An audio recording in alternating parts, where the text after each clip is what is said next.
अल्हम्दुलिल्लाहि रब्बिल आलमीन वस्सलातु वस्सलामु अला अशरफिल अंबियाइ वल मुरसलीन व अला आलिहि व अस्हाबिहि व मन तबिअहुम बि ihसानिन इला यौमिद्दीन। अम्मा बअदु फ़अऊज़ु बिल्लाहि मिनश शैतानिर रजीम। बिस्मिल्लाहिर रहमानिर रहीम। अलिफ लाम मीम रा तिल्का आयातुल किताब वल्लज़ी उन्ज़िला इलैका मिर रब्बिकल हक़्क़ु वलाकिन्न अक्सरन नासि ला युमिनून। सदक़ल्लाहुल अज़ीम। सूरतुर राद कुरान करीम की 13 नंबर सूरत है और नुज़ूली एतबार से इसका नंबर 96 है। ये सूरत मक्का मुकरमा में नबी करीम सल्लल्लाहु अलैहि वसल्लम के क़याम के ज़माने में नाजिल हुई। इस एतबार से ये मक्की सूरत है। इसमें 43 आयात और 6 रुकू हैं और इस सूरत का मज़मून भी मक्की सूरतों के मज़मून की तरह है। अल्लाह की तौहीद का बयान है, अंबिया की नबूवत और रिसालत का ज़िक्र है और मरने के बाद ज़िंदा होने के मसाइल पर बहस की गई है। सूरत का नाम राद है। राद इसकी सूरत की आयत नंबर 13 में बिजली की कड़क जो आवाज़ पैदा होती है, बिजली की, आसमानी बिजली की चमकने की वजह से, कड़कने की वजह से, अरबी ज़बान में उसको रात कहते हैं। तो सूरत की आयत नंबर 13 में चूँकि उसका ज़िक्र किया गया है, उस मुनासिबत से इस सूरत का नाम राद रखा गया है। इस सूरत का आगाज़ भी मक्की सूरतों की कई सूरतों की तरह हरूफ मुक़त्तआत अलिफ लाम मीम रा से हुआ, जिसका माना, मफ़हूम और मुराद अल्लाह जानता है। और ये नुक्ता काबिल गौर है कि जिन सूरतों का आगाज़ हरूफ मुक़त्तआत से होता है, उनके इब्तिदा में आम तौर पर कुरान करीम की हक़ानियत, उसकी सदाकत और कुरान करीम के मौजूदा होने का ज़िक्र किया गया है। और इसी सूरत में भी इसी तरह है कि अलिफ लाम मीम रा के बाद फरमाया तिल्का आयातुल किताब, कि ये किताब की आयात कौन सी हैं। वल्लज़ी उन्ज़िला इलैका मिर रब्बिकल हक़्क़, कि इन आयात को अल्लाह ताला की तरफ से हक़ और सच के साथ रसूलुल्लाह सल्लल्लाहु अलैहि वसल्लम की तरफ नाजिल किया गया है। वलाकिन्न अक्सरन नासि ला युमिनून, लेकिन लोगों की अक्सरियत वो इन आयात को नहीं जानती या इन पर ईमान नहीं रखती। तो कुरान करीम का मौजज़ा होना वो किसी से छुपा हुआ नहीं है। कुरान करीम की हक़ानियत को, उसकी सदाकत को लोगों के सामने बयान करते हुए ये चैलेंज बार बार दोहराया जा रहा है कि माअज़ल्लाह, अगर ये कुरान अल्लाह का नाजिल करदा ना होता और ये हुजूर का अपना बनाया हुआ किसी इंसान की काविश या कोशिश होती, तो फिर तुम भी इस कुरान जैसा कोई कुरान लेकर आओ। लेकिन जाहिर सी बात है कि दुनिया इस चैलेंज को कबूल करने से आज तक आजिज़ है और क़यामत तक आजिज़ रहेगी। सूरत की दूसरी आयत से अल्लाह की हम्द शुरू कर दी, अल्लाह के मकाम, उसके मर्तबे को, उसकी वहदानियत के दलाइल शुरू कर दिए। अल्लाह कौन है? अल्लज़ी रफ़अ अस्समावाति बिग़ैरि अमदिन, अल्लाह तो वो है जिसने आसमानों को बुलंद किया है और खड़ा किया है बग़ैर सुतून के। फिर अल्लाह अर्श पर मुस्तवी हुआ, सूरज को, चाँद को मुसख्खर किया, हर चीज़ को अपने वक्त मुकर्रर पर चलाया और फिर साथ ही साथ अल्लाह ने इस सारी कायनात के निज़ाम को बनाया। वो कौन अल्लाह है जो ज़मीन को आबाद रखता है, जिसने ज़मीन पर रहरों के निज़ाम को चलाया, फल पैदा किए, उनमें जोड़े बनाए और फिर अल्लाह ताला ने रात और दिन का जोड़ा बनाया। अल्लाह ताला ने नहरें और दरिया और समुंदर का निज़ाम कायम किया, गल्लाजात कायम किए, मुख्तलिफ़ रंगों के, जायकों के और खुशबुओं के फल और सब्ज़ियाँ पैदा की। और फिर वही अल्लाह है जो ज़िंदगी और मौत का निज़ाम चलाता है। नफ़ा और नुकसान उस अल्लाह के हाथ में है। इन सारी चीज़ों को ज़िक्र करने के बाद, अल्लाह की ताकत, उसकी कुदरत के दलाइल ज़िक्र करने के बाद, उसकी वहदानियत के दलाइल ज़िक्र करने के बाद, दूसरी चीज़ ये ज़िक्र की कि ईमान वालों को ये चाहिए अल्लाह ताला की तौहीद पर ईमान लाने के बाद इस चीज़ पर भी ईमान लाएं कि क़यामत के दिन अल्लाह ताला ने हर चीज़ का हिसाब लेना है। ये जज़ा और सज़ा का दिन है और ये एक ऐसा मसला था कि मरने के बाद क़यामत है, ज़िंदा होना है, जिसका मुशरिकीन इनकार करते थे। मक्का के मुशरिकों का मसला ये था वो अल्लाह को मानते थे, अल्लाह का इकरार करते थे, ज़मीन व आसमान का अल्लाह खालिक है ये भी मानते थे।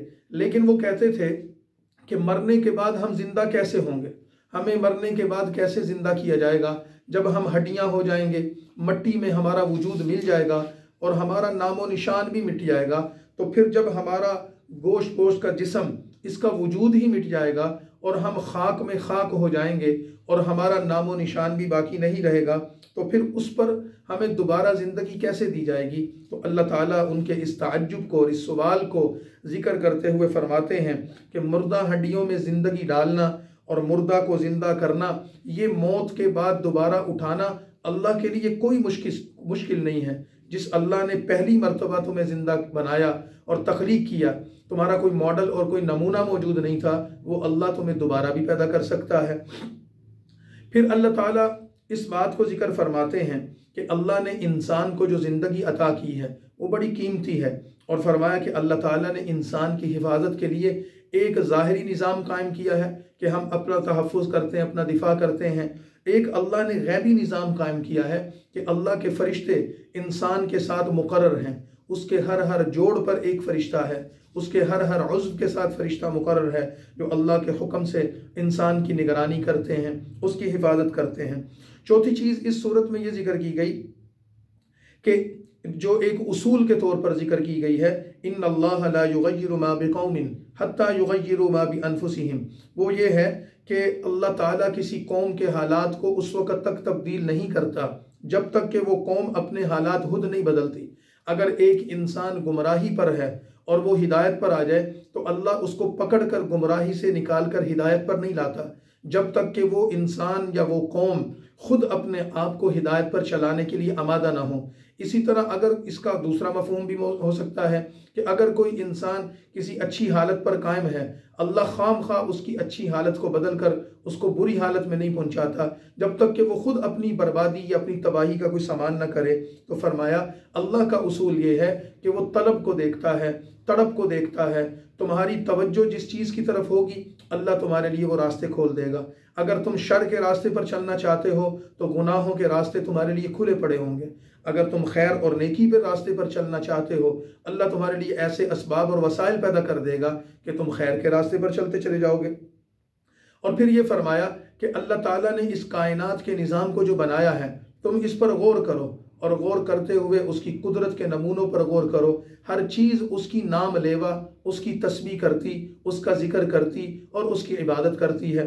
व युसब्बिहुर रअदु बिहम्दिही वल मलाइकतु मिन खीफतिही। और सूरत रात की आयत नंबर 13 में उस रात का जिक्र कर दिया कि ये आसमान पर कड़कती हुई बिजली कि जो तुम्हारे दिलों को दहला देती है और उसकी आवाज़ खौफनाक हद तक तुम्हें डरा देती है, वो भी अल्लाह की तस्बीह और हम्द है जो अल्लाह ताला की जिक्र किया जा रहा है, तस्बीह की जा रही है। तो कायनात की हर चीज़ अल्लाह के जिक्र और उसकी याद में मशगूल है। तो ए इंसानों, तुम भी अल्लाह को याद करो और उसकी याद में मशगूल हो जाओ। और फिर हुक्म दिया कि ज़मीन और आसमान की हर चीज़ अल्लाह को सजदा करती है, कोई ज़बरदस्ती करे या खुशी से करे, इबादत तो अल्लाह ही की है। लिहाजा इंसानों को इससे गाफिल नहीं रहना चाहिए। सुबह हो या शाम हो, हर हाल में अल्लाह की इबादत में मशगूल रहना चाहिए। फिर इस सूरत के दूसरे रुकू में और फिर तीसरे रुकू में इस मजमून को बयान किया गया कि अल्लाह ताला ने दुनिया में दो निज़ाम कायम किए हैं, एक हक का निज़ाम है और एक बातिल का निज़ाम है। बातिल देखने में बड़ा ताकतवर होगा, बड़ा पुरकशिश होगा, बड़े मादी वसाइल होंगे, लेकिन देखो जैसे पानी के ऊपर झाग होता है और उसमें ना कोई ताकत होती है, ना उसके अंदर किसी किस्म की कुव्वत होती है, ना जान होती है, और वो बज़ाहिर देखने में बहुत ज़्यादा नज़र आती है लेकिन वो बैठ जाती है, ख़त्म हो जाती है। इसी तरह हक़ के मुकाबले में बातिल की हैसियत अल्लाह के नज़दीक झाग से ज़्यादा नहीं है। और जब भी हक वाले इस्तिकामत के साथ खड़े होते हैं तो बातिल झाग की तरह ख़त्म हो जाता है। और फिर अहले तकवा की सिफ़ात को इस सूरत में बयान किया गया कि तकवे वाले लोग, मोमिनीन, हक वाले लोग, सच वाले लोग, जिनको अल्लाह ताला ने अक्लमंद भी कहा है, उनकी तारीफ़ फरमाई है। उनकी 8 सिफ़ात हैं यानी उनके अंदर 8 ऐसी आदतें हैं, सिफात हैं जो अल्लाह को पसंद हैं। एक तो ये कि वो अल्लाह ताला से जो अहद करते हैं पूरा करते हैं, अहद शिकनी नहीं करते। अल्लाह ने जिन रिश्तों को जोड़ने का हुक्म दिया है उनको जोड़ कर रखते हैं, वो सिला रहमी करते हैं, कता रहमी नहीं करते। नंबर 3, अपने रब से डरते हैं। नंबर 4, हिसाब किताब का, क़यामत के दिन जज़ा और सज़ा का खौफ रखते हैं। अल्लाह की रज़ा के लिए तकलीफ़ों, परेशानियों और मसाइब पर सब्र करते हैं। नमाज को कायम करते हैं। अल्लाह के दिए हुए माल में से अल्लाह के रास्ते में खुफिया और एलानिया हर तरह से वो अल्लाह ताला के लिए खर्च करते हैं। इसी तरह बुराई का जवाब बुराई से नहीं देते बल्कि भलाई से देते हैं। ये सूरह राद में मोमिनीन की, तकवे वालों की 8 सिफात जिक्र करते हुए अगले रुकू में फिर बदबख्त लोगों की और अल्लाह की रहमत से महरूम लोगों की 3 अलामतें जिक्र की गई। और एक ये कि वो अल्लाह से किए हुए अहद को तोड़ देते हैं। दूसरा ये कि अल्लाह ताला ने जिन रिश्तों को जोड़ने का हुक्म दिया है उसको तोड़कर लोगों के हक को मारते हैं और कराबतदारी का हक अदा नहीं करते। और इसके साथ ही फरमाया कि ये लोग वो हैं कि ज़मीन में फितना और फसाद पैदा करते हैं। तो इनको ये बताते हुए बात बताई गई कि देखो अल्लाह ताला ने जो सिफ़ात पैदा की हैं और जिनसे मना किया है, इन चीज़ों को कायम रखना तुम्हारी जिम्मेदारी है। दुनिया में तमाम इंसान अपने दिलों के इत्मीनान के लिए और अपने दिलों के सुकून के लिए भागदौड़ कर रहे हैं, लेकिन उनकी सारी भागदौड़ फजूल है, कुछ भी हासिल नहीं होगा। अगर उनको हासिल होगा तो वो अल्लाह के ज़िक्र में हासिल होगा। अला बिज़िक्रिल्लाहि तत्मइन्नुल क़ुलूब, याद रखो कि अल्लाह ताला के ज़िक्र में तुम्हारे लिए इत्मीनान और सुकून है। अल्लाह के ज़िक्र के अलावा तुम्हें कुछ नहीं मिलने वाला। और फिर इस सूरत को ख़त्म करते हुए इसके आखिरी रुकू में ये बात बताई गई कि नबी करीम सल्लल्लाहु अलैहि वसल्लम हो या इन जैसे दीगर अम्बिया, सब अल्लाह के बंदे थे, आम इंसानों की तरह अपनी तख्लीक और पैदाइश में इंसान थे, इनके बीवी थे, बच्चे थे, लेकिन अल्लाह ने उनको नबूवत से सरफराज किया, उनको मौजज़ात अता फरमाए। तो ये नबूवत और मौजज़ात उनका कोई ज़ाती कमाल नहीं था कि अपनी मेहनत या अपनी कोशिश या अपनी जद्दोजहद से वो नबी बन गए हों या उन्होंने अपने कमाल से मौजज़ा हासिल कर लिया हो, नहीं, बल्कि नबूवत अल्लाह की अता है, मौजज़ा अल्लाह का फ़ेल है जो नबी को नबूवत अता करके अम्बिया के हाथ पर अपने दलाइल को ज़ाहिर करता है। उसमें नबी का अपना कोई कमाल नहीं होता, वो सारा कमाल अल्लाह ने उनको दिया, वो मौजज़ात अल्लाह ने उनको दिए। जो लोग नबियों की नबूवत का इस वजह से इनकार करते हैं कि हम इसको नबी नहीं मानते क्योंकि ये तो इंसान है, वो भी गलत है। और जो लोग नबियों की नबूवत का इस वजह से इनकार करते हैं कि नबी हम जैसा ही है, खाता पीता बीवी बच्चों वाला, ये कैसे नबी हो गया, तो वो भी इस इनकार कर रहे हैं। बल्कि एतदाल ये है कि तख्लीक और पैदाइश के एतबार से नबी को अपने जैसा आम इंसान मानना ये भी तकाजा है, और उसके साथ उस नबी को मकाम और मर्तबे के एतबार से मिन जानिबिल्लाह मानना कि नबूवत अल्लाह की उसको अता है, मौजज़ा अल्लाह की अता है, कोई जादू नहीं है, कोई सहर नहीं है, कोई शोबदा नहीं है, ये भी मानना। तो ये अल्लाह ताला ने नबूवत और रिसालत के मकाम को जिक्र कर दिया। और उसके साथ ही फिर सूरत के अख्तिताम पर अल्लाह ताला ने अपने नबी सल्लल्लाहु अलैहि वसल्लम की नबूवत और रिसालत की खुद गवाही देते हुए ये बात इरशाद फरमाई कि अल्लाह ताला खुद गवाह है कि उसने इस नबी को नबी बनाकर नबूवत से सरफराज फरमाकर ये आयात और कुरान इस पर नाजिल किया। लिहाजा इंसानों को चाहिए कि वो उसकी इत्तिबा करें, और जिनके अंदर हसद, बुग़्ज़ या तअस्सुब नहीं होगा वो इस नबी का इत्तिबा ही करेंगे, मुखालिफत नहीं करेंगे। इस पर सूरत रात को मुकम्मल कर दिया। अगली सूरत इब्राहीम है। सूरह इब्राहीम कुरान करीम की 14 नंबर सूरत है और नुज़ूली एतबार से इसका नंबर 72 है, और ये सूरत भी मक्की है। जब मक्की सूरत है तो इसके अंदर वही तीनों मजमून जो सूरत रात में जिक्र हुए वही मजमून इस सूरत में भी जिक्र किए जा रहे हैं। इस सूरत को इब्राहीम इस वजह से कहा गया है कि इसकी आयत नंबर 35 से 41 तक आयात में एक पूरे रुकू में हज़रत इब्राहीम अलैहिस्सलातु वस्सलाम जो अल्लाह के जलीलुल क़दर पैगम्बर थे उनका किस्सा नकल किया गया है। उस मुनासिबत से इस सूरत का नाम इब्राहीम है। इस सूरत का आगाज़ भी हुरूफ़ मुक़त्तआत अलिफ लाम मिरा से हुआ, और फिर उन्हीं सूरतों की तरह जिनका आगाज़ हुरूफ़ मुक़त्तआत से हो रहा है, अल्लाह ताला ने इब्तिदा ही में अपने कुरान करीम के एजाज़ को और उसके मौजूदा होने को और उसकी अफजलियत को बयान किया कि ये अल्लाह ताला की किताब है। किताबुन अंज़लनाहु इलैका, ये अल्लाह की किताब है जो अल्लाह ने आप सल्लल्लाहु अलैहि वसल्लम की तरफ नाजिल की है। यहाँ कुरान करीम के नाजिल होने का मकसद बताया गया है। हमने कुरान को क्यों नाजिल किया? फरमाया लितुखरिजन्नास मिनज़्ज़ुलुमाति इलन-नूर, कि इंसानों को जो गुमराही की तारीकियों में पड़े हुए हैं, कुफर के अंधेरों में भटक रहे हैं, गुनाहों की दलदल में फंसे हुए हैं, उनको उन तारीकियों और जुलमात और गुमराही से निकाल कर अल्लाह हिदायत की रोशनी की तरफ लाना चाहता है। और बिइज़्नि रब्बिहिम इला सिरातिल अज़ीज़िल हमीद, अल्लाह अपने रास्ते पर इंसानों को चलाकर उनको मुनव्वर करना चाहता है। इस वजह से कुरान नाजिल हुआ।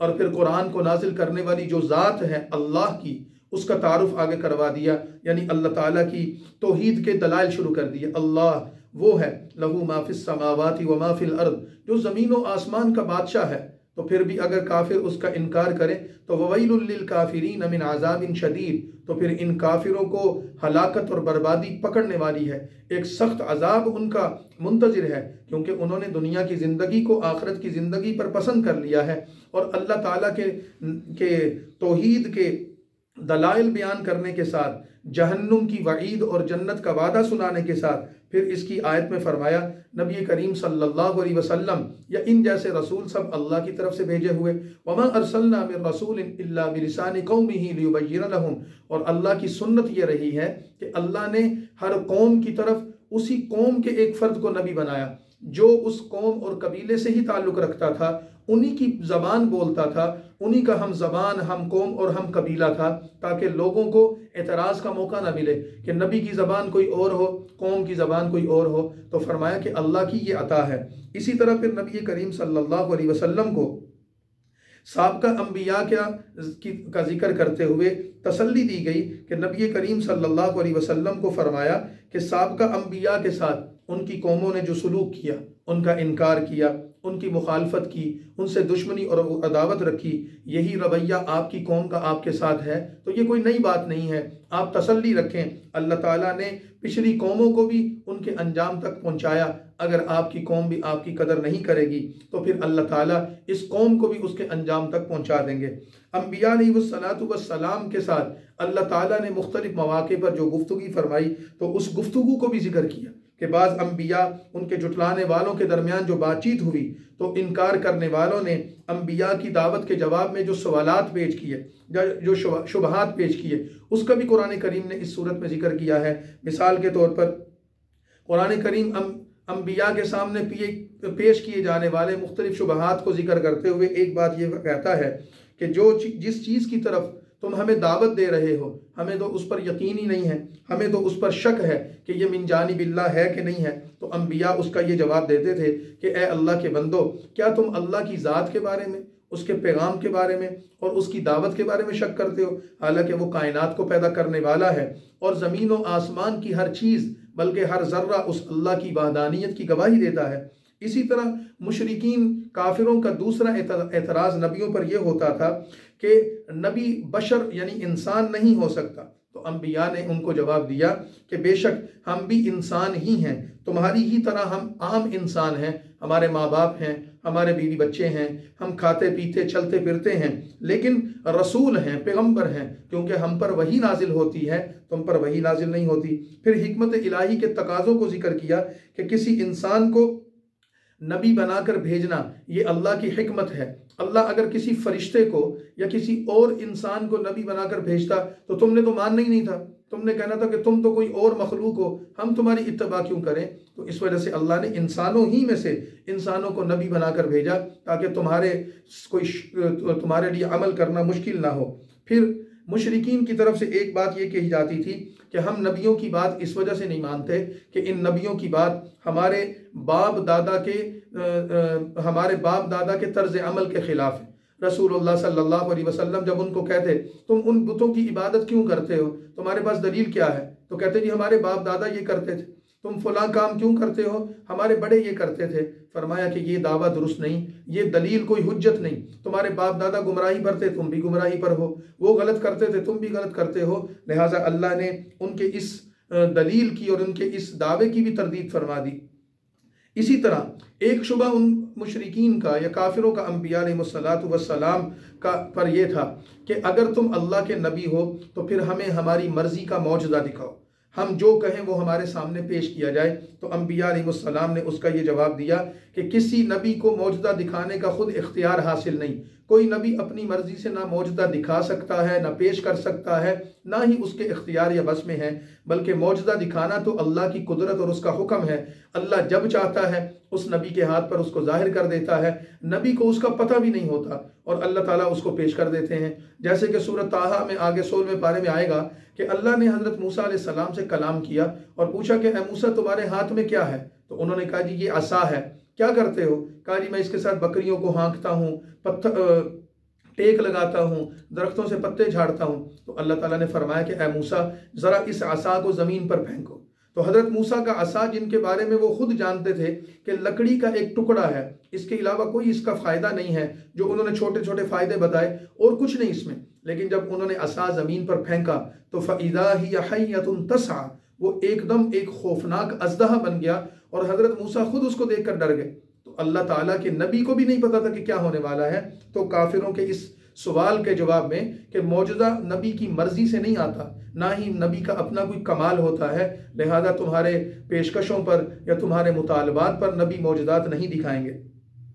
तो अल्लाह ताला की मर्जी है वो दिखाए या ना दिखाए, तो लिहाजा ये बात कर दी। इसी तरह इस सूरत में ये बात भी जिक्र की गई कि देखो शुक्र अल्लाह की बहुत बड़ी नेमत है, अगर तुम शुक्र अदा करोगे तो अल्लाह उसकी अपनी नेमतों में इजाफा कर देगा। ल इन शकरतुम ल अज़ीदन्नकुम, और अगर तुम अल्लाह की नेमतों की नाकदरी करोगे वला इन कफरतुम इन्न अज़ाबी लशदीद, तो याद रखो फिर अल्लाह का अजाब तुम पर सख्त अजाब आने वाला है। फिर इस सूरत में हज़रत मूसा अलैहिस्सलातु वस्सलाम का भी जिक्र कर दिया। मूसा अलैहिस्सलातु वस्सलाम के साथ कौम नूह का, कौम आद का, कौम समूद का जिक्र कर दिया और उन सब का जिक्र करके क्या फरमाया, उनके नबी अपनी कौमों को बुरे कामों से रोकते रहे और अच्छे कामों की तरफ दावत देते रहे, लेकिन कौमों ने सब ने अपने नबियों की नाकदरी की और अक्सर लोग नाफरमान बने। तो नबियों के रास्ते में रुकावटें, तकलीफ़ें, परेशानियाँ आई, लेकिन उन्होंने अल्लाह ताला के दिए हुए उस काम को पूरी तनदही से और पूरी हिम्मत से अदा किया और आने वाले मसाइब और तकलीफ़ों पर यह कहा कि हम तो तवक्कल अल्लाह पर करते हैं, भरोसा अल्लाह पर करते हैं, हम किसी से कोई मदद नहीं तलब करते। तो अल्लाह ताला फरमाते हैं रुकू नंबर 3 में फिर कि देखो जो लोग अल्लाह ताला के मुनकिर हुए और अल्लाह के नबियों पर एतराज़ात करते रहे और अल्लाह ताला की नेमतों की नाकदरी करते रहे, हमने उनको कैसा सख्त अजाब दिया। फिर उनके अजाब के मनाजिर जिक्र किए गए, उन पर आने वाली जो अजाब की सूरतें थी और आखिरत में जो उनको अजाब दर्दनाक होने वाला है, इंतहाई खौफनाक अजाब के मनाजिर जिक्र किए गए। फिर ईमान वालों का जिक्र करके ये बात फरमाई गई कि ईमान वाले जो अल्लाह के नबियों की दावत को कबूल कर चुके, उनके लिए तो नेक आमाल के बदलों में अल्लाह की रज़ा है, जन्नत की नेमतें हैं, अल्लाह ताला उनको अपनी जन्नत में दाखिल करके अपनी रज़ा का ऐलान करेंगे। इस सूरत में फिर साथ ही ये जिक्र किया गया कि 2 चीज़ें हैं, एक है इस्लाम और एक है कुफर, दोनों चीज़ों में फ़र्क है और अल्लाह ताला उसकी अलग अलग मिसाल पेश करते हैं। मिसाल के तौर पर फरमाया कि ईमान वाले एक कलिमा पढ़ते हैं, ला इलाहा इल्लल्लाह मुहम्मदुर रसूलुल्लाह, ये कलिमा तय्यबा जो ईमान की अलामत है, अल्लाह फरमाते हैं इसकी मिसाल है मसलन कलिमतन तय्यबतन कशजरतिन तय्यबतिन, इसकी मिसाल एक पाकीज़ा दरख्त की तरह है कि जिसकी असलुहा साबितुन व फरउहा फिस्समा, जिसकी जड़ें ज़मीन में हों और जिसकी शाखें आसमान में फैली हुई हों। जैसे ये मुबारक दरख्त हो और वो कलिमा तय्यबा उस दरख्त की तरह है जो पूरे ज़मीन व आसमान को घेर लेता है। और दूसरी तरफ कलिमतिन खबीसतिन, जो कलिमात कुफर हैं, शैतानी चीज़ें हैं, उनकी मिसाल कशजरतिन खबीसती, उनकी मिसाल तो बदबख्त दरख्त की है। तो कलिमा तय्यबा और कलिमा खबीसा ये 2 कलिमात हैं। कलिमा तय्यबा ईमान वालों के दिल की उस ईमान की कैफियत का नाम है और कलिमा खबीसा क्या है कि वो बेसमर है, बेसमर दरख्त, कांटों वाला, झाड़ियों वाला, कि जिसका कोई फ़ायदा ही नहीं है, बल्कि कोई उसको हाथ लगाए तो उसको तकलीफ़ होती है, उसके ऊपर से गुजरो तो पाँव पे कांटे चुभ जाते हैं। तो फरमाया ईमान वाले जिन कलिमात को यानी इस्लाम और ईमान को इख्तियार करते हैं, उनके लिए वो मुबारक दरख्त है। जैसे किसी दरख्त का इंसान फल खाता है, उसमें जायका भी है, उसमें खुशबू भी है, उसमें खुशनुमा रंगत भी है, लेकिन अगर किसी ने झाड़ियाँ और कांटेदार ज़मीन पर कदम रखा, वहाँ तकलीफ़ें ही तकलीफ़ें हैं। तो ईमान वालों के कलिमात की और काफिरों के कलिमात की ये मिसाल है। और फिर रुकू नंबर 6 में हज़रत इब्राहीम अलैहिस्सलातु वस्सलाम का वाक़या नकल कर दिया गया कि अल्लाह ने हज़रत इब्राहीम अलैहिस्सलातु वस्सलाम को हुक्म दिया कि आप अपनी बीवी और अपने बेटे, हाजरा बीवी थी और बेटे इस्माइल थे, उनको लेकर उस मकाम पर चले जाएं जिसको वादिन गैरि ज़ी ज़र कहते हैं, बेआबाद सरजमीन। तो हज़रत इब्राहीम शाम की सरजमीन से चले और मक्का पहुँचे और आकर उन्होंने यहाँ अल्लाह के हुक्म से अपनी बीवी और बच्चे को छोड़ा। और जब वो बच्चा जवान हुआ तो इब्राहीम अलैहिस्सलाम ने उस मकाम पर अल्लाह के हुक्म से बैतुल्लाह की तामीर की। खाना काबा की तामीर का वो तफसीली किस्सा सूरह बकरा में हम बयान कर चुके हैं। जब हज़रत इब्राहीम उस घर को तामीर कर चुके तो फिर अल्लाह ताला से उन्होंने दुआ की कि या अल्लाह, मेरे इस घर को जिसको मैंने तामीर किया आपकी निस्बत से, और इस शहर को अमन का गहवारा बना दे, यहाँ रहने वालों को रिज़्क़ और अमन अता फरमा। अल्लाह ने इब्राहीम की दुआ को कबूल किया और उस शहर को अल्लाह ने बलद अमीन बना दिया। आज मक्का दुनिया का पुरअमन तरीन शहर है। दुनिया जहाँ से लोग वहाँ हज के लिए आते हैं और अल्लाह की नेमतों की इतनी फरमानी है कि दुनिया का हर फल और हर किस्म का गल्ला और हर नेमत वो मक्का मुकरमा में इब्राहीम की दुआओं की वजह से मिलती है। और फरमाया, हज़रत इब्राहीम ने ये दुआ भी की थी कि ऐ अल्लाह, मेरी इबादत को कबूल फरमा, नमाज को कबूल फरमा और मेरी दुआओं को कबूल फरमा, मेरे वालिदैन और ईमान वालों की मग़फ़िरत फरमा।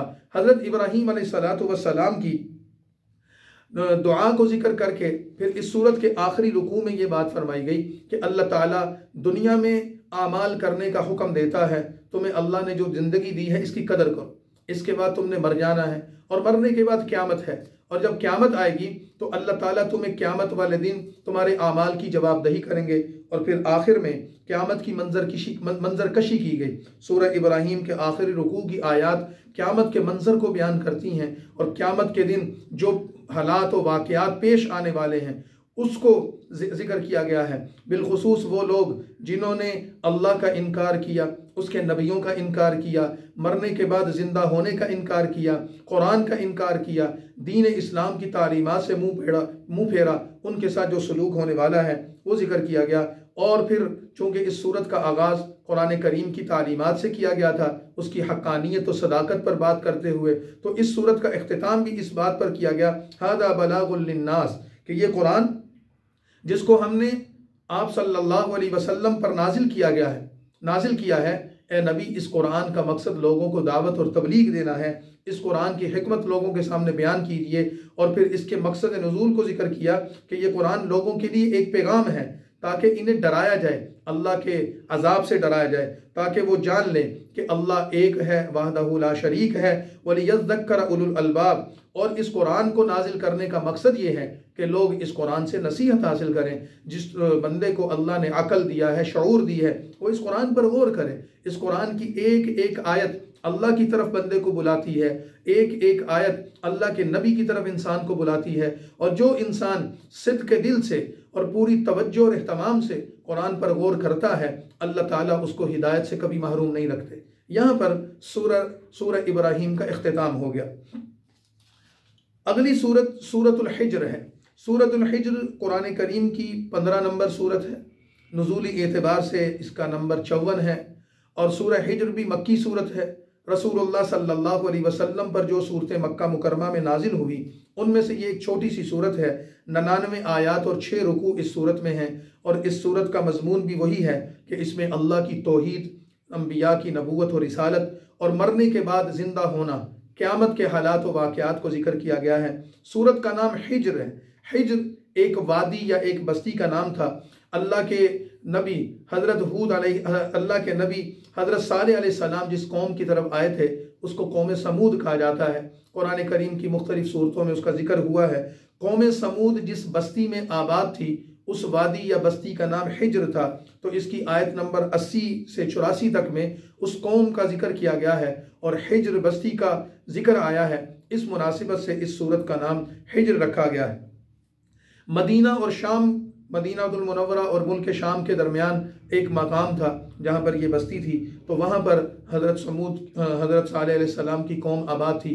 आज भी वहाँ आसार कदीमा मौजूद हैं। उस कौम के आलीशान महल्लात की अलामात और उसके आसार मौजूद हैं कि कैसे वो लोग यहाँ आबाद थे। आज उनका नामो निशान भी नहीं है।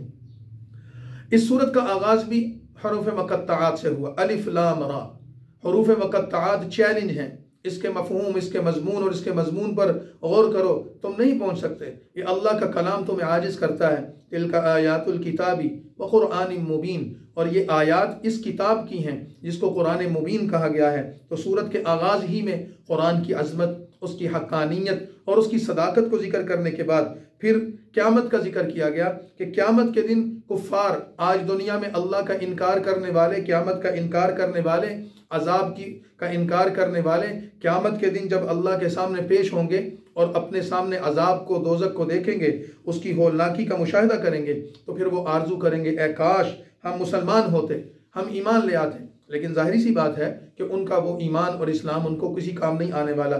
इसी तरह फिर कुफ़ार के उन हालात को भी जिक्र किया गया है कि दुनिया में वो ईमान वालों से इनकार करने के साथ साथ इस्तेहज़ा और मजाक भी करते थे। वो देखो मौलवी जा रहे, वो देखो मुसलमान जा रहे, वो देखो अल्लाह रसूल के मानने वाले जा रहे, और दीन इस्लाम की तालीमात का मजाक उड़ाते थे। तो इन दीन इस्लाम, अल्लाह और उसके रसूल के बागियों को क़यामत के दिन जो कुछ सज़ा दी जाएगी, अजाब दिया जाएगा, वो अपनी आंखों से उसको देख लेंगे।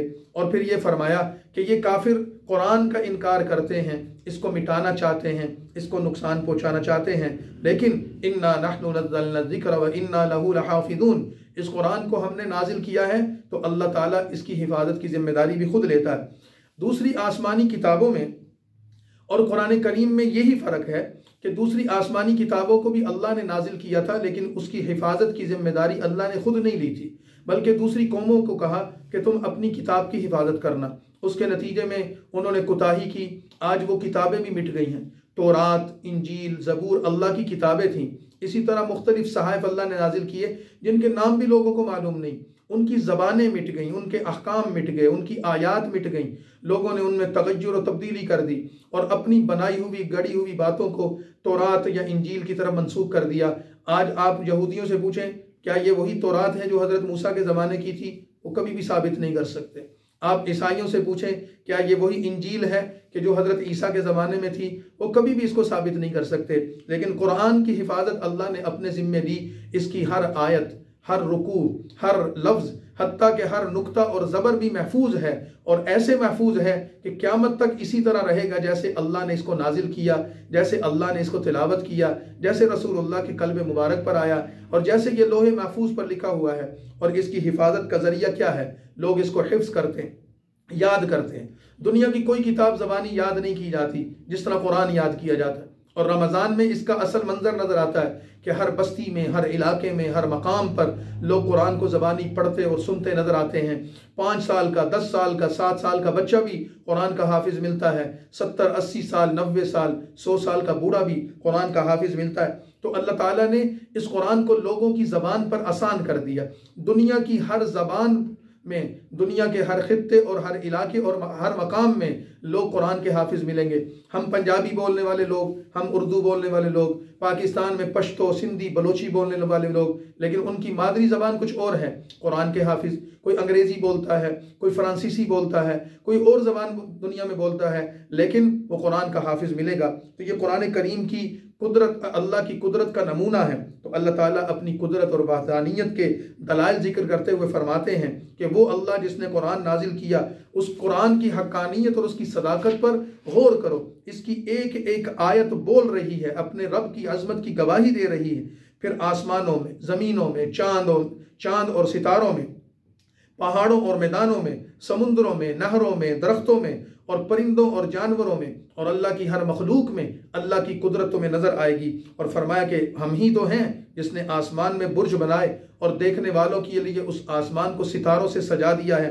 फिर अल्लाह ताला फरमाते हैं कि हम ही तो हैं जिसने ज़मीन को फैलाया और उस पर पहाड़ रख दिए और फिर उस पर उसको आबाद कर दिया। अल्लाह ही तो है जिसने हवाएं चलाई हैं, जिसने दरियाओं का निज़ाम कायम किया है। आसमान से बारिश बरसाने वाला, तुम्हें पानी के ख़जाने देने वाला कौन है? ज़ाहिर है अल्लाह ही है। फिर ये सारी अल्लाह की कुदरत की निशानियाँ बयान करने के बाद फरमाया कि इंसान की तख्लीक पर गौर करो। वलक़द ख़लक़नल इंसान मिन सलसालिम मिन हमइम मस्नून, कि अल्लाह ताला ने इंसान को अपनी कुदरत से कैसे पैदा किया। एक बेजान चीज़, एक बेनामो निशान मखलूक, अल्लाह ने उसको ऐसा खूबसूरत बनाकर दुनिया में पेश कर दिया। तो इंसान की पैदाइश एक पानी के कतरे से की गई है। उस पानी के कतरे को मुजस्सम शक्ल देकर, एक तख्लीक करके, अल्लाह ने एक वजूद अता करके और उसके अंदर फिर हिस्स पैदा करके इंसान को अपनी कुदरत का मजहर बना दिया। और फिर उस इंसानों में सबसे पहले इंसान हजरत आदम का जिक्र कर दिया कि आपको अल्लाह ने अपने हाथ से बनाया। आपकी पैदाइश अल्लाह की कुदरत का मुजाहरा था, क्योंकि एक बेजान चीज़ से यानी मट्टी से आदम को बनाना और पानी के कतरे से फिर उनकी नस्ल को चलाना अल्लाह की कुदरत है कि एक बेजान चीज़ से उनका पुतला बनाया, उनका वजूद बनाया। फिर वो हरकत करता, उठता है, बैठता है, चलता है, फिरता है, सोता है, जागता है, सूंघता है, सुनता है, देखता है और काम करता है, समझता है, सोचता है। और उसके साथ साथ ये तमाम के तमाम कायनात के राज जो हैं, जो पोशीदा हैं, इंसान उसकी जुस्तजू में उसको खोजता है। ये सारा निज़ाम अल्लाह ताला ने इंसान के अंदर पैदा किया। और फिर आदम अलैहिस्सलाम का किस्सा जिक्र करके फरमाया कि ये सिर्फ आदम का किस्सा नहीं है, बल्कि ये पूरी इंसानियत की तख्लीक है कि आदम के वजूद से अल्लाह ने इस इंसानियत को पैदा किया और उन्हीं से फिर अल्लाह ताला ने इंसानी नस्ल को आबाद किया। तो गौर करो, लेकिन आदम अलैहिस्सलाम के वजूद के साथ और उनकी तख्लीक के साथ उनको अल्लाह ने जो मकाम और मर्तबा दिया था उसका भी बयान कर दिया। और वो मकाम और मर्तबा क्या था कि अल्लाह ने अपनी मखलूक में से आदम को जो शर्फ और इज़्ज़त दी उसका इजहार ऐसे किया कि आपने फरिश्तों को हुक्म दिया कि आदम को सजदा करो। तो फिर उस वाक़या का जिक्र कर दिया कि फरिश्ते तो अल्लाह के हुक्म पर सजदे में पड़ गए, लेकिन इल्ला इबलीस, वो शैतान जिसका नाम इबलीस था, उसने सजदा करने से इनकार कर दिया। उसने सजदा करने की जो वजह बयान की उसके पीछे तकब्बुर और हसद था। तो अल्लाह ताला ने उसके इस तकब्बुर और हसद की वजह से उसको अपने बारगाह से निकलने का हुक्म दे दिया। तो शैतान ने अल्लाह से मोहलत मांगी कि इस इंसान की वजह से मुझे जलील किया गया, लिहाजा मैं इसका दुश्मन बनकर इसको रास्ते से भटकाता रहूँगा। तो अल्लाह ताला ने उसको मोहलत देते हुए ये बात फरमाई कि तू जो करना चाहे कर, इल्ला इबादका मिनहुमुल मुखलसीन, लेकिन मेरे नेक बंदों पर, मेरी मुझसे डरने वालों पर और मेरे रास्ते पर चलने वालों पर तेरा कोई जोर नहीं चलने वाला। और ये बात याद रखना, जो लोग मेरे रास्ते पर चलेंगे मैं तो उनको जन्नत की नेमतों में दाखिल करूँगा और उनको कहा जाएगा उदखुलूहा बिसलामिन आमिनीन, अमन के साथ, सुकून के साथ, बेफिक्री के साथ जन्नत में दाखिल हो जाओ। लेकिन जो तेरे रास्ते पर चलेंगे, इल्ला मनित्तबाक, जो तेरी पैरवी करेंगे, जो गुमराह होंगे, व इन्ना जहन्नम लमौइदुहुम अजमाइन, उन सारे इंसानों को तेरी पैरवी की वजह से, जो तेरे नक्शे कदम पर चलेंगे, तेरे ही साथ दोज़ख में दाखिल कर दूंगा। और दोज़ख के बारे में बता दिया, लहा सबअतु अबवाब, उसके 7 दरवाजे हैं, 7 दर्जे हैं। उसके अजाब को अल्लाह ने तह दर तह बनाया है और इंसानों से अल्लाह दोज़ख को भर देंगे।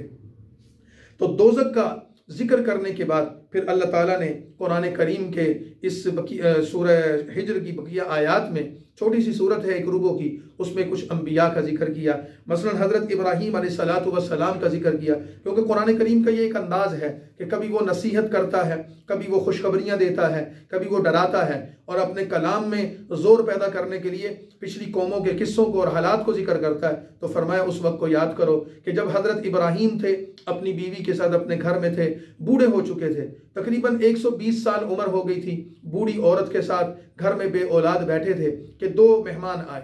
हज़रत इब्राहीम ने समझा इंसान है, लेकिन वो अल्लाह के फरिश्ते थे। उन्होंने आकर हज़रत इब्राहीम अलैहिस्सलातु वस्सलाम को ये खुशखबरी दी कि अल्लाह ताला आपको बेटा देगा। और इब्राहीम उस पर ताज्जुब करने लगे। तो उन्होंने कहा, ताज्जुब करने की ज़रूरत नहीं, बेशक आप बूढ़े हैं, आपकी औरत बांझ हो चुकी है, असबाब दुनिया के कोई मौजूद नहीं कि आपकी औलाद हो, लेकिन अल्लाह अपनी कुदरत से आपको औलाद देगा। और अल्लाह ने इब्राहीम को बुढ़ापे में इस्माइल जैसा बेटा दिया और इसहाक जैसा बेटा दिया, उनको नबूवत से सरफराज किया। और फिर साथ ही इस सूरत के 5वें रुकू में हज़रत लूत अलैहिस्सलाम का भी जिक्र कर दिया, जो हज़रत इब्राहीम के ही रिश्तेदार थे और सदूम की उर्दन शहर के करीब एक बस्ती में अल्लाह के नबी थे। और फरमाया कि कौम लूत, हज़रत लूत अलैहिस्सलाम की कौम जो एक गंदे गुनाह में मुब्तला थी, उनको उससे मना किया गया, वो उससे बाज ना आए। तो वही 2 फरिश्ते जो इब्राहीम को खुशखबरी देकर आए, वही 2 फरिश्ते अल्लाह का अजाब लेकर उस कौम पर आए। और फिर वादी हिजर, जिस वादी में हज़रत सालेह अलैहिस्सलाम की कौम आबाद थी, जिसको वादी हिजर या हिजर की बस्ती कहा जाता है, उसका भी जिक्र कर दिया। और फरमाया कि हिजर के रहने वाले, वलक़द कज़्ज़ब अस्हाबुल हिज्रिल मुरसलीन, जिस तरह इब्राहीम की कौम ने उनका इनकार किया, जिस तरह लूत अलैहिस्सलाम की कौम ने उनका इनकार किया, इसी तरह हिजर की बस्ती वालों ने भी अपने नबी हज़रत सालेह अलैहिस्सलाम का इनकार किया, हालांकि हज़रत सालेह अलैहिस्सलाम ने उनको एक मौजज़ा दिखाया था, और वो ऐसा मौजज़ा, ऐसा अजीमुशान मौजज़ा था कि एक पहाड़ में से जिंदा ऊँटनी बरामद हुई। ऊँटनी का पहाड़ से निकलना, जो जिसामत के एतबार से भी बहुत बड़ी थी, उसने आते साथ ही बच्चा दे दिया, और उसके साथ उसकी दूध भी बहुत ज़्यादा आम जानवरों से ज़्यादा पैदा होता था। लेकिन वो अल्लाह की निशानी, जिसको नाक़तुल्लाह कहा गया, कौम के बदबख्त लोगों ने नबी की भी नाकदरी की, उसके मौजज़े की भी नाकदरी की। उन्होंने उस ऊँटनी को कत्ल कर दिया, और जब उन्होंने उस ऊँटनी को कत्ल कर दिया तो ऊँटनी की हलाकत पर अल्लाह का अज़ाब उनकी तरफ आया। और फिर क्या हुआ कि अल्लाह ताला ने उस हिज्र की वादी में रहने वाले लोगों को बेनामो निशान कर दिया। आज उनकी नस्लें मौजूद नहीं, उनका नाम रह गया है, और वो भी इबरत के तौर पर रह गया है, लेकिन कोई कौम आद और कौम समूद का जिक्र खैर नहीं करता। और फिर इस सूरत का इख्तिताम इस बात पर कर दिया कि ज़मीन व आसमान में जो कुछ भी अल्लाह ने पैदा किया है ये हक है, सच है, और क़यामत आने वाली है। और अल्लाह ताला वो ऐसी ज़ात है कि खल्लाक भी है और अलीम भी है। हर चीज़ को पैदा करने वाला भी अल्लाह है, और हर चीज़ का इल्म भी अल्लाह के पास मौजूद है।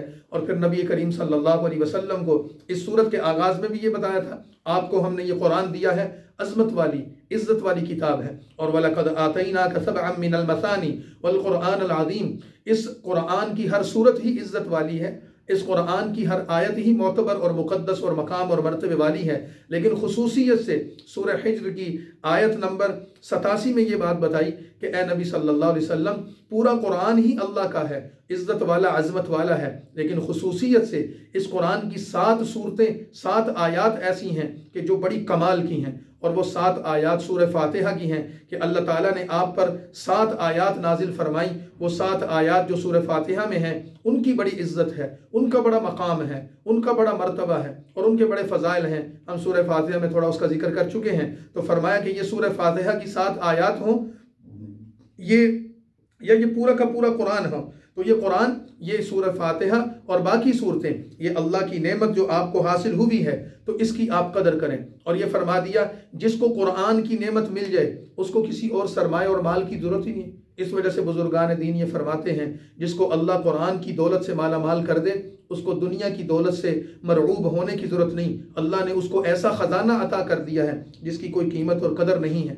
इसी तरह फरमाया कि नबी पाक सल्लल्लाहु अलैहि वसल्लम को कि आप कौम आद को, कौम समूद को, हज़रत इब्राहीम और लूत को और दीगर अम्बिया अलैहिमुस्सलातु वस्सलाम के हालात व वाक़ियात को सुनते हैं, पढ़ते हैं, बयान करते हैं, उसमें आपके लिए एक तसल्ली का सामान है कि जिन कौमों ने अपने नबियों की नाकदरी की वो कौमें कभी फलाह नहीं पा सकी। ये मक्का के लोग आपको तकलीफ़ें पहुँचाते हैं, आपको परेशान करते हैं, आपको अजियत देते हैं, तो अल्लाह ताला आपको ये तसल्ली देते हैं कि आपको जो कुरान दिया गया है लोगों को सुनाते रहें, पहुँचाते रहें, इस पर अमल करते रहें। और जो कुछ ये मुशरिक आपके साथ कर रहे हैं, अल्लाह हर चीज़ को जानता है। फस्दा बिमा तुअमर व आरिज़ अनिल मुशरिकीन, आप अल्लाह के हुक्म पर बस अमल करते रहें और इनसे बेपरवाह होकर, बेफिक्र होकर ज़िंदगी गुजारें। आपके साथ इस्तेहज़ा, मजाक, तौहीन करने वाले लोगों के इन्ना कफ़ैना कल मुस्तहज़ीन, अल्लाह खुद उनसे निपट लेगा, अल्लाह खुद उनसे इंतकाम लेगा, और अल्लाह आपको कभी रुसवा नहीं करेगा, अल्लाह आपको कभी ज़ाया नहीं करेगा। अल्लाह ताला बस आपको ये नसीहत करते हैं, फसब्बिह बिहम्दि रब्बिका वकुम मिनस साजिदीन, कि आप सजदा करने वालों में शुमार हों, अल्लाह की हम्द और तस्बीह बयान करें। वअबुद रब्बका, और आप अल्लाह की इबादत में मशगूल रहें, यहाँ तक कि जब तक आपको इस दुनिया में जाने का वक्त नहीं आ जाता, अल्लाह के कामों में, इबादत में, इलाही मसरूफियात में लगे रहें। और उसके बाद फिर आपकी आखिरत तो हमेशा आसानी वाली, राहत वाली है। जो आपके साथ होंगे वो भी जन्नत में दाखिल होंगे, जो आपकी नाकदरी करने वाले होंगे अल्लाह का अजाब उनकी तरफ मुतवज्जे होगा। इस मफहूम पर इस सूरत को जो सूरह हिज्र है मुकम्मल कर दिया गया। तो आज हमने अल्हम्दुलिल्लाह 3 सूरतें बयान कर दी, सूरह राद बयान कर दी, सूरह इब्राहीम बयान कर दी, और सूरत हिज्र बयान कर दी। अगली सूरत सूरतुन नहल है, जो कुरान करीम की 16 नंबर सूरत है। इंशाअल्लाह कल उसको बयान करेंगे। व आखिरु दावाना अनिल हम्दुलिल्लाहि रब्बिल आलमीन।